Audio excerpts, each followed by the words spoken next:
gosh, it's like a mini reunion, and I hope other people are going to join us, because I don't know about you, but I'm sure you're as enthusiastic about our cruise as I am. I mean, it's a good thing I have a really bad cold. Oh, look at him. He's wearing his coat. I want that coat. I love it.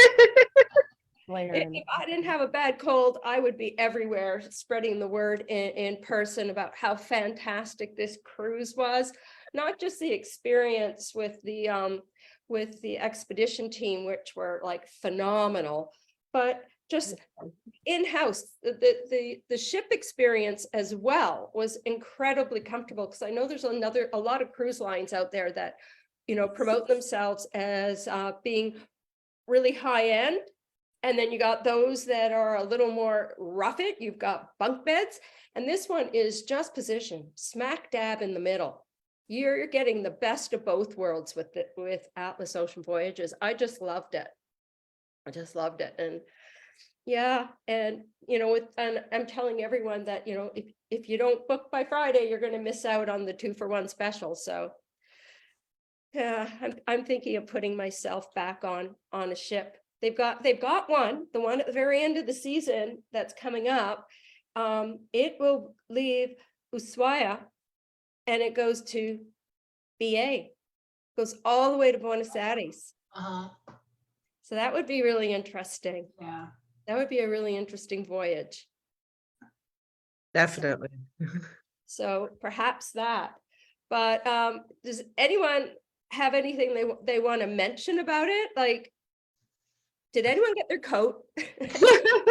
Not yet.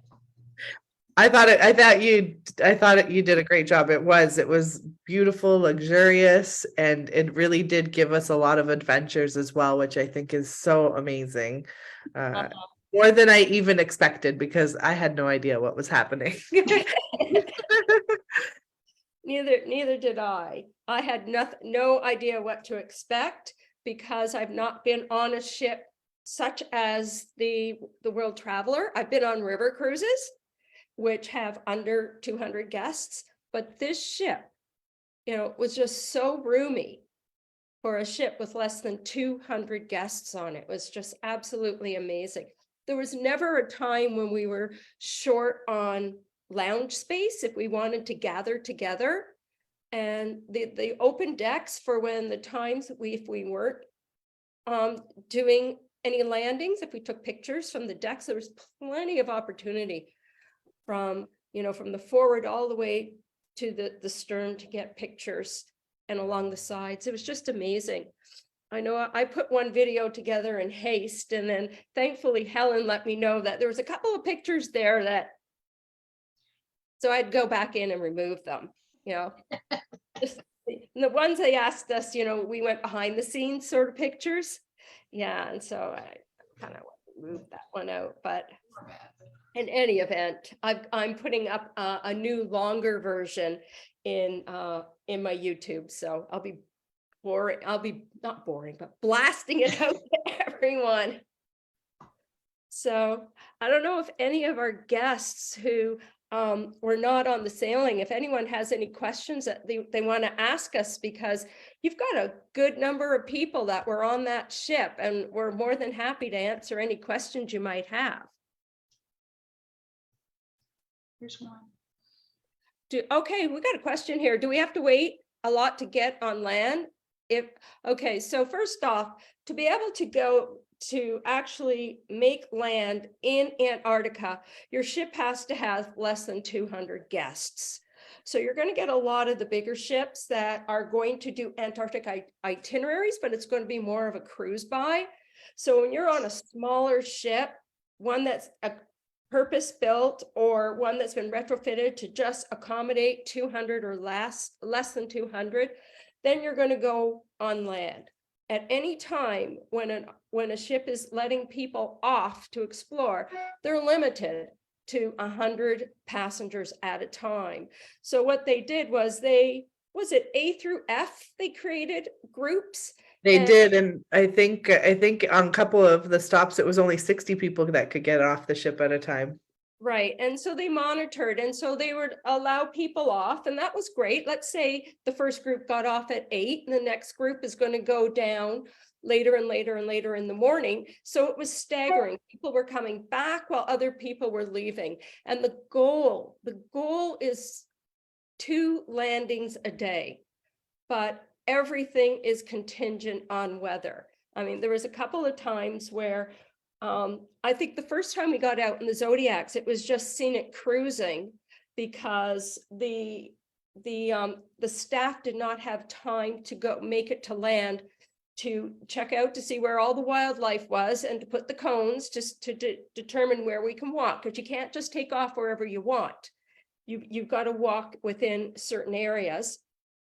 And so they wanted to give us an opportunity to get closer to the action. So we were able to get in the Zodiacs and we did some scenic cruising. And that was a lot of fun for everyone because it was our first time in the Zodiacs. And it was also kind of fun watching everyone get dressed, get their coats on, get their boots on, and then get their life vest on. And they're right. We had 5 days at sea where it was a 9-day cruise, 2 days to get over, 2 days to get back, 9 in total, 5 in Antarctica. And we had, by the time we got to day 5, we were fast. We knew what we were doing. We had it down pat and we were getting out there in really good time. And so the answer is you go out as often as Mother Nature permits. And okay, we got another question. What do you recommend, a large cruise or a small ship? Okay, well, Helen, what do you think of the small ship? I was just going to come right back. No problem. I was someone who got to enjoy this trip as not involved in the travel industry, and the small ship was amazing. For me, what I loved about it was that it was never too far to go anywhere, that we're under a certain number of people. It was easy to get to know everybody. It was so nice. It felt like, honestly, summer camp for adults, or maybe winter camp if we're talking about the snow on the ground, but it was incredible. And for me, like, they had plenty of options in terms of dining experience. The chef was amazing. One night I made a joke about something missing from the menu, and do you know that they just made it because they heard me make a joke about it.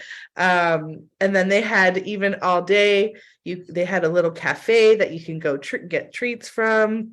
You could do room service. And then because we were on that small ship, we got to go really into Antarctica and really get off the ship and experience things on land. And the truth is that experience, as someone who never actually even considered Antarctica on my radar, being able to get off land and have those experiences with the wildlife, with the nature in person, and to not so much touch it because we weren't allowed to touch it, but to experience it up close and personal was incredible. So for me, I would say small ship for sure, like no question. And it was so luxurious. I mean, for me, it was one of the nicest rooms I've ever stayed in. Yeah.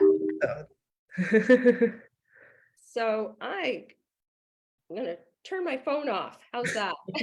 Sounds good, Lisa. I can But it really was beautiful. And yeah, and as for smaller ships, I had friends that were on a bigger ship at the same time.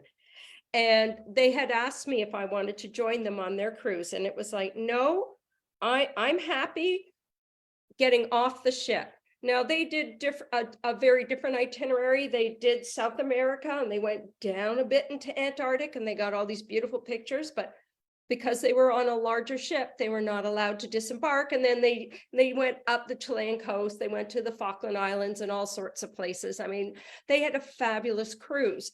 And I think a cruise like that, which is slightly larger, is probably well suited to someone who may have less mobility. Because you've got to be a little bit active on this one. You've got to get in and out of the Zodiacs. Having said that, we had people there, from 10 years old to about 80. There was a good span. There's a lot of active people. Age is just a number if you're active.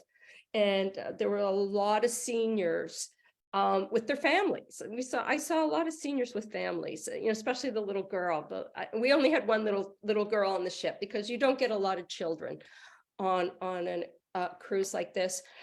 But if you're looking for a big ship with different dining, this is not the cruise for you. But if you're looking for a ship where towards the end of the cruise, you almost know absolutely everyone, and the service is so personalized, and it's just amazing.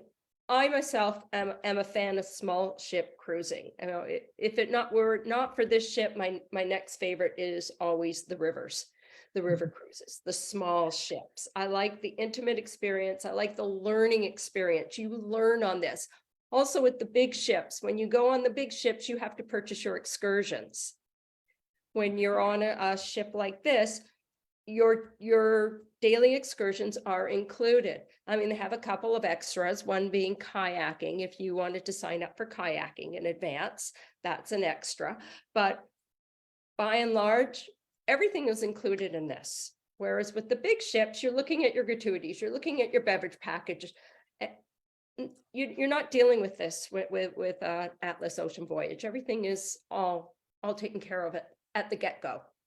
The one thing, Lisa, I wanted to mention, I forgot to mention before, is like the educated guides that they had for us were exceptional. Like we had amazing talks days that we were at sea, or let's say days that the weather was too intense for us to be out on the water and to get off the ship. They had amazing experienced guides that talked to us about krill, that talked to us about the history of Antarctica, about ice and how it's formed, and to tell the difference between old ice and new ice, and like the penguins and everything. It was just amazing. And it was so cool because you could be in a theater listening to them live, listening to their talk in person, or you could stay in your stateroom, put it on the TV and relax in your bed while you watched it as it was televised into your room as well. So having that extra education, though, that's why we're down there. We're there to learn about a place that most people will never get a chance to visit. So right. No, it was exceptional. And there's also, I understand, I don't know how many they have, maybe I don't know. Sarah, do you know how many single rooms they have? They have I think they have about 10 or 12, but they're but they don't sell them all during Antarctic because they use them for the expedition team. Right. Oh, and the expedition. Yeah, but there were a fair number of single travelers on the cruise. I was really impressed. Mm-hmm. Yeah, no, we Lisa? met quite a few of them.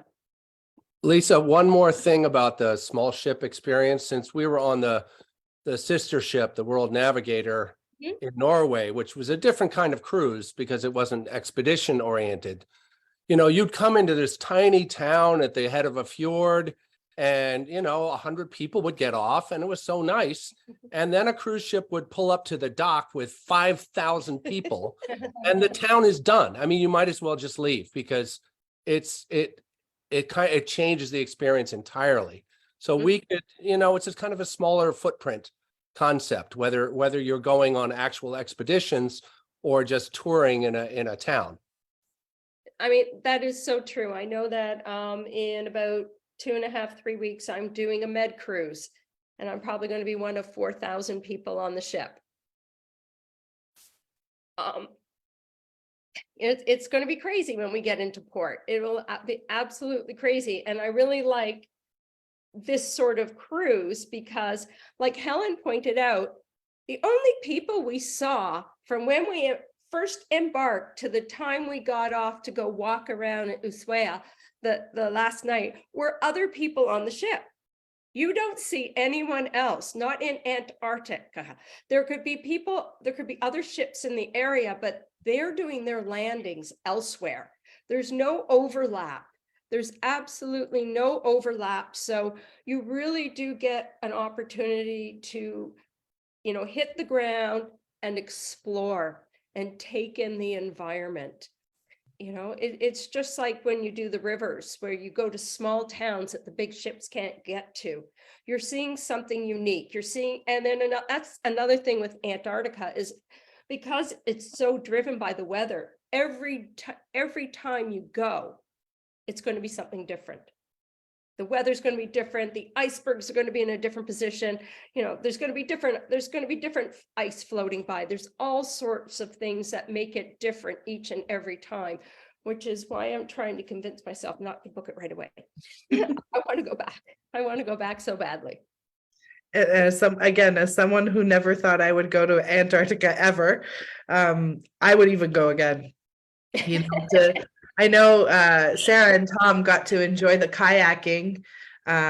If I went again, I would definitely, pay for that 3 days of kayaking or 5 days of kayaking, whatever it was, because I think you guys got to get a little bit more up close and personal with some of the whales and that sort of thing.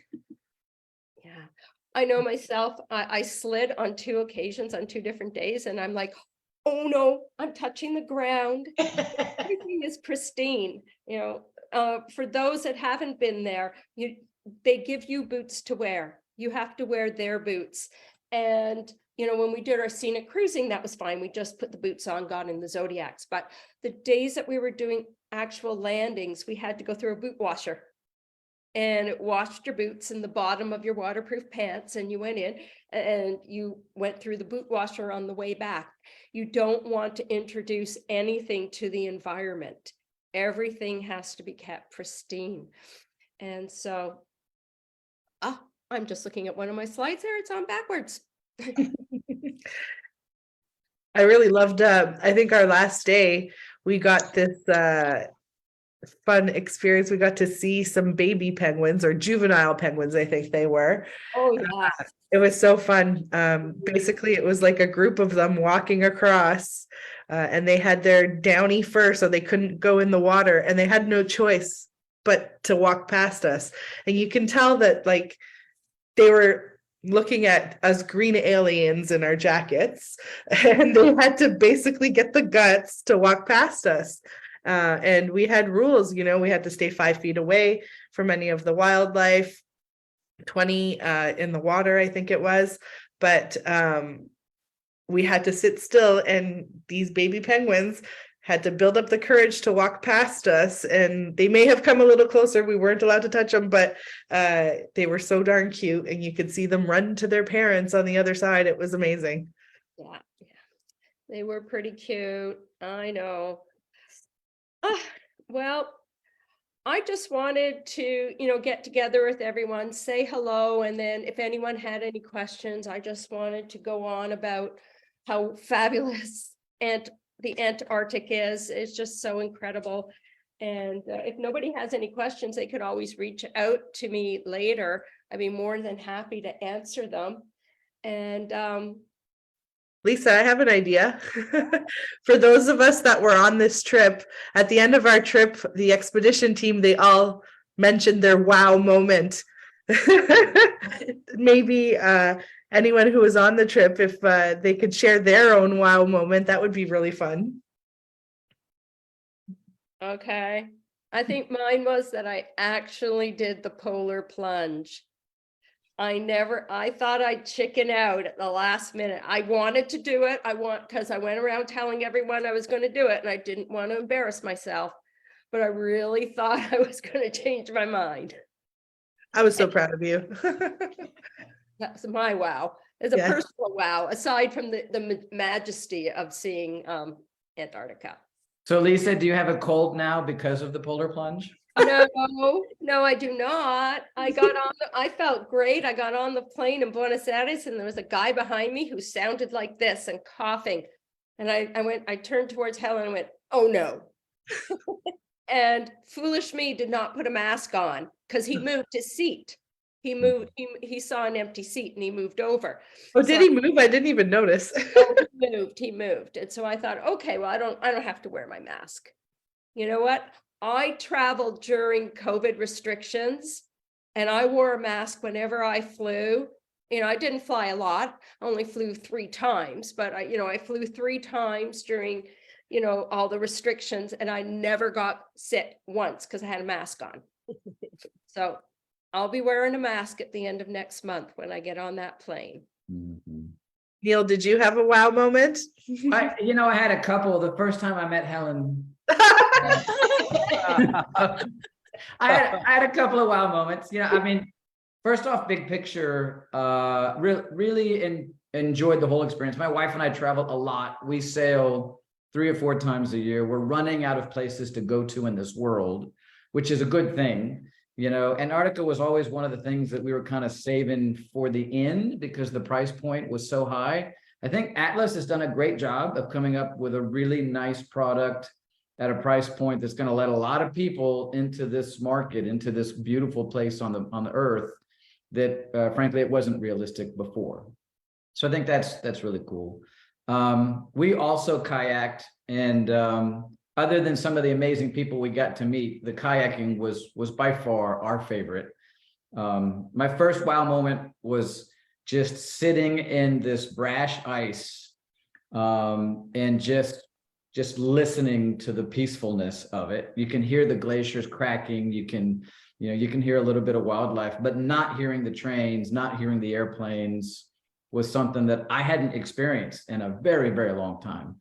And just watching this ice breathe, as the swells kind of came and go was something I'd never seen before and was breathtaking for me. And then the other wow moment was actually after the cruise, kind of coming down off of the adrenaline high at the airport in Buenos Aires. Catherine, our favorite naturalist, was on the same flight with us. So I invited her to go to the Admirals Club with us and hang out with us for 4 hours. And so she sat with us afterward, and we talked a lot more, about the trip, kind of some of the things that went on behind the scenes on the trip, and I was able to ask her questions, and we enjoyed chatting with her. After we got a couple of drinks in her, she was very chatty and very fun. But overall, it was a very positive experience. We really enjoyed it. Amazing. How about Sarah and Tom? Oh, wow. I had several. I'm still processing this trip, and I'm ready to go back. I really thought initially it would be, we'll go and then we'll go find somewhere else to go. And I really want to go back. I loved, Neil, like you, hanging out in the brash in the kayaks was amazing, and seeing everything. I think my big wow moment, and I've talked to Tom about this, was the morning, our last morning there, when you had to, climb the mountain, and then you get to the top and go down, and there's a glacier, and the glacier calved, and I decided not to go down. I wanted to just hang out. So I hung out at the top, and I looked to the right, and there's a glacier, and I'm looking in front of me, and there's this huge colony of penguins of different ages. And I look to the left, and there are these incredible mountains and icebergs. And I remember feeling so small, and I was good with that. It was a very humbling experience. It was just, an experience that kind of burned into my head of, look at where you are.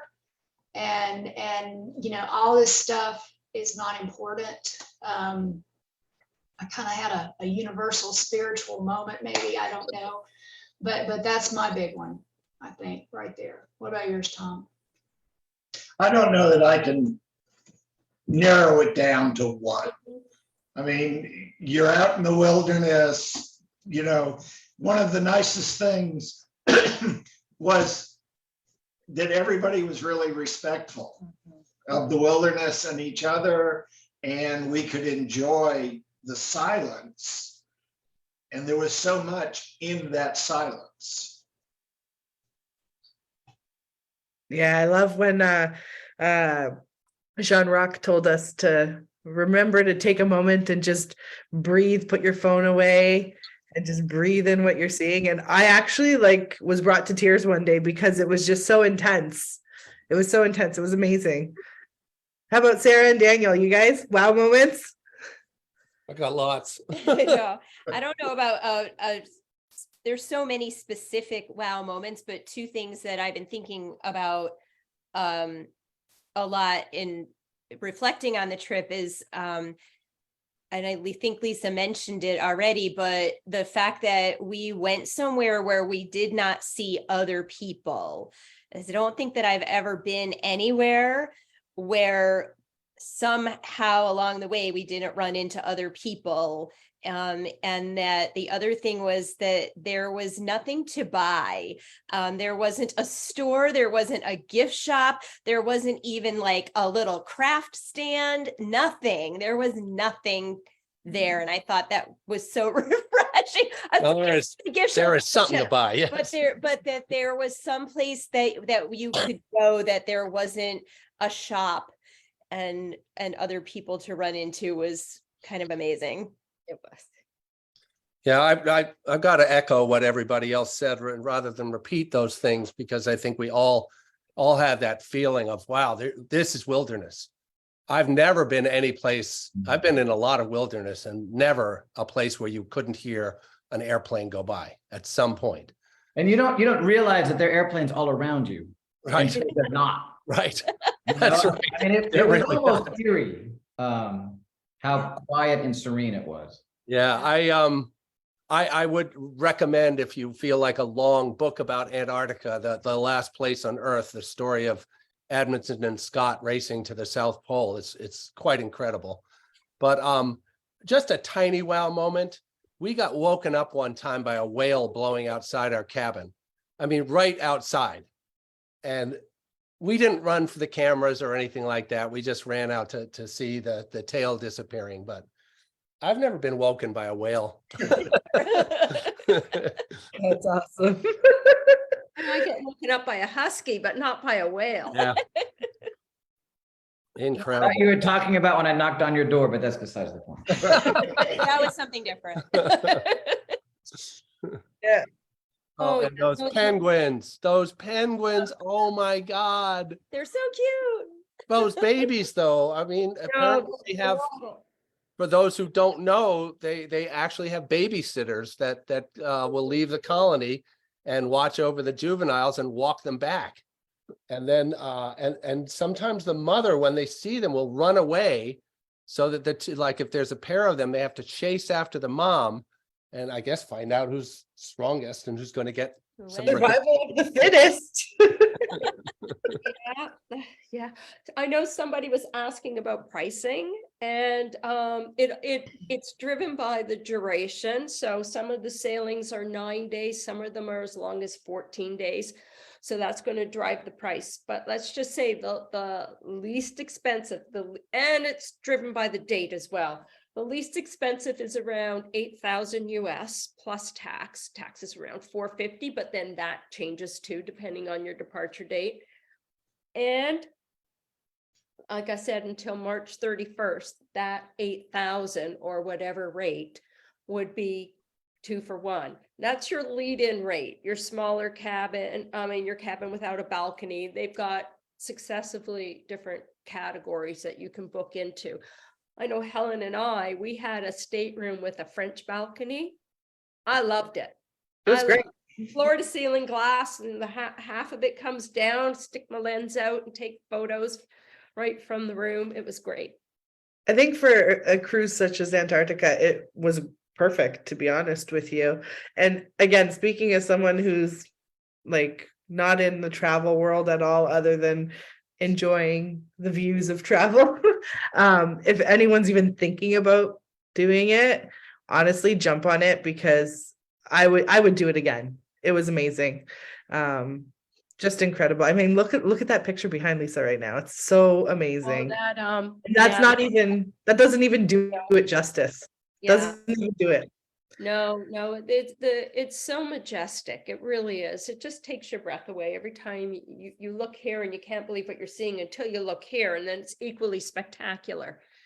Well, the other thing is like they would show us every day this weather map, and it looked terrifying, but they would take us to that little spot that would be safe for us and gave us an incredible experience. So they make sure they get us somewhere so that we can see. It was amazing. So Yeah. good. It was amazing. Yeah. So I've spent the last week putting together a slideshow, and all I can say is we have some great pictures, but not a single one of them does justice No. to the awe-inspiring magnificence. I took so many panoramic type of videos trying to get that sense, and no, you got to be there. You have to be there. Mhm. The only thing maybe that comes across is how damn cute those penguins are. Yeah. There you go. There's a couple. Yeah, I yeah. have that and same also- shot. Pardon? I have that I know, exact we same both have the shot. same picture. I think a lot of us have the exact same photograph. Airdrop. I Yeah. think we're at the same place. We were maybe standing next to each other. Well, Yeah, we we're were all on the standing there going, Bodacious "Like Speed this?" group. And then everyone goes, yeah, I really like your picture. How about an airdrop? Oh, well, Yeah. Who didn't want to put a fuzzy penguin in their backpack and take it home? yeah, I took a plush one instead. Yeah. Yeah. So Well, good. I want to thank everyone for tuning in. That's really awesome. And I'm sorry if I sound like this. And I'm grateful that I wasn't sick on the cruise so that I didn't share it with anyone. Yeah, that would be awful. Yeah, that would have been terrible. So, and Sarah and Tom, I hope you feel better. We're getting there. You're getting there. Yeah, yeah. I think we'll have a private Zoom pity party. No pity party, just I'm just ready to go. amazing awe. Okay, I want to thank everyone for taking the time, much appreciated. And it was great seeing Sarah and Tom and Sarah and Daniel. And where did Neil. Shannon go? We didn't get to see Shannon, Neil. Who? You know that Shannon's on her way home. came with She's sad that she missed this. She has Oh. a real job as a school teacher, and they had a play this evening, so she had to stay. Okay. Home. So Yeah, Tell well, them we miss her. I will pass that on. Shannon, we all said hello. I'll pass that on. You bet. Okay. All right, everyone. Everyone have a fabulous evening. And I look Thanks. forward to seeing Everybody. everyone's pictures. We miss you guys. Miss Okay. you. See you in Antarctica. Come to Toronto. It's almost Good Antarctica. night. Bye. Bye. Bye.